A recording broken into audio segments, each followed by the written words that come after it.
लोक नीति का विषय क्षेत्र कितना व्यापक है, इसके संदर्भ में अगर हम देखें तो लोक नीति दरअसल विकास के संदर्भ में बनाई जाती है। और विकास का दायरा आप जानते हैं कि काफ़ी व्यापक होता है, काफ़ी व्यापक परिदृश्य में होता है। और समकालीन प्रवृत्तियों में जो जो ट्रेंड चल रहा है, जो प्रवृत्ति आ रही है, वह बहिर्निर्देशन का है, एक्सप्लॉयटेशन का है। अर्थात एक्सप्लॉयटेशन का अर्थ हुआ हम कोई योजना बनाते हैं वर्तमान के आधार पर।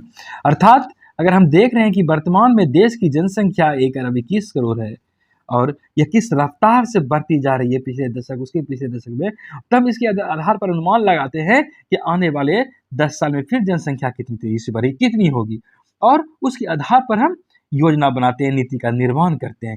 यही हुआ बहिर्निर्देशन। और सार्वजनिक क्षेत्र का निरंतर जिस तरह विस्तार हो रहा है, यहाँ पर लोक नीति की महत्ता बढ़ती जा रही है। आप देखते हैं कि सार्वजनिक आवश्यकताओं में जनसंख्या के साथ विस्तार हो रहा है, लोगों की आवश्यकताएं बढ़ रही है, मांग बढ़ रही है, कई तरह के नए नए क्षेत्र भर कर सामने आ रहे हैं। और इस तरह की प्रवृत्ति में, इस तरह के प्रभाव में प्रौद्योगिकी की जटिलता एक और हमें दिखती है, सामाजिक संगठन दिखती है, औद्योगिकीकरण का स्वरूप दिखता है, शहरीकरण की जटिलता दिखती है। और यहाँ पर अनुक्रिया में विकासशील देशों में बहुत विशाल है। कहने का तात्पर्य हुआ जैसे कि प्रौद्योगिकी जटिलता हुआ, वर्तमान दौर प्रौद्योगिकी का है और इस प्रौद्योगिकी में लोगों की निर्भरता मशीन पर बढ़ती जा रही है, मशीन पर साधारण लोगों की निर्भरता बढ़ती जा रही है। वहीं मशीन में भी कोई विफलता आ जाए तो फिर वो साधारण लोगों से ठीक नहीं होता, उसके लिए फिर विशेषज्ञ लोगों की जरूरत पड़ती है। तो इसी तरह यह जटिलता का उदाहरण है। सामाजिक संगठनों में जटिलता आ रही है, औद्योगिकरण में वही बात है, और लोग पलायन कर रहे हैं शहरों की ओर, विकास की गति शहरों की ओर ज़्यादा बढ़ रही है। ऐसे में लोग शहरों की ओर ही गतिशील हो रहे हैं और ऐसी अवस्था विकासशील देशों में बहुत ज़्यादा है। विकासशील देशों को इन जैसे मुद्दों का सामना करना पड़ रहा है। ये और विकासशील देश में इस तरह हम देखते हैं कि सरकार के कार्य में निरंतर इजाफा होते जा रहा है और ये राष्ट्र निर्माण और सामाजिक आर्थिक प्रगति के अधिक गंभीर मामले से एक तरह से जुड़े हुए दिखते हैं। और अगर हम कहें तो सरकार न केवल शांति रक्षक के रूप में है, विवादों के मध्यस्थ के रूप में है, और बल्कि इस रूप में तो ये है ही, और लोगों को प्रतिदिन की सेवा चाहिए, उसके लिए नीति बनाना पड़ता है, सरकार उसके लिए उपलब्ध है। लोगों की हर पल की सुविधा के लिए सरकार को नीति बनाना पड़ता है। और प्रत्यक्ष कहें या अप्रत्यक्ष रूप से कहें, सामाजिक आर्थिक कार्यक्रम के संदर्भ में देखें तो यहाँ पर विकास के लिए एक तरह का उत्प्रेरक का काम करना पड़ता है। और इस नीति के बनाने के दौरान विकासशील देशों में विशेषकर बहुत बड़ा विरोध उत्पन्न होता है, विरोध का सामना करना पड़ता है। एक धारा इसके समर्थन में होता है, दूसरा धारा इसके विरोध में भी हो जाता है खड़ा।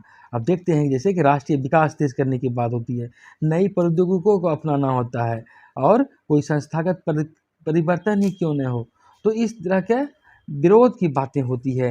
राष्ट्रीय उत्पादन बढ़ाना, हम अपने देश के संदर्भ में देखते हैं कि किस तरह सरकार को लगा कि नई नीति लानी चाहिए, कृषि क्षेत्र में बढ़ावा के लिए सरकार ने नई कृषि नीति लाई। सरकार को लगा कि इससे इजाफा होगा, जनता आम किसानों की आय में इजाफा होगा, लेकिन भारी संख्या में इसका विरोध हुआ और फलतः लोक नीति को के संदर्भ में जो कानून बनाई गई थी उसे वो वापस ले लिया। इस तरह हम देखते हैं कि ऐसी बातें भी नहीं, नीति एक बार जो बन जाती है तो यहाँ पर विरोध की भी स्थिति उत्पन्न होती है। कई बार संसद में ही कानून पारित नहीं होता है क्योंकि विपक्षी दल इतना हमलावर रहते हैं, इस तरह का विरोध प्रदर्शन करते हैं कि नहीं हो पाता है। आप महिला आरक्षण बिल का एक तरह से उदाहरण देख सकते हैं कि किस तरह सभी सरकार कहेगी मैं महिला आरक्षण के पक्षधर हूँ, सभी पार्टियां कहेगी मैं इसके पक्षधर हूँ, लेकिन मुद्दा कहाँ भटकता है, सबों को अपने अपने तर्क है और अंततः ये अटक जाता है।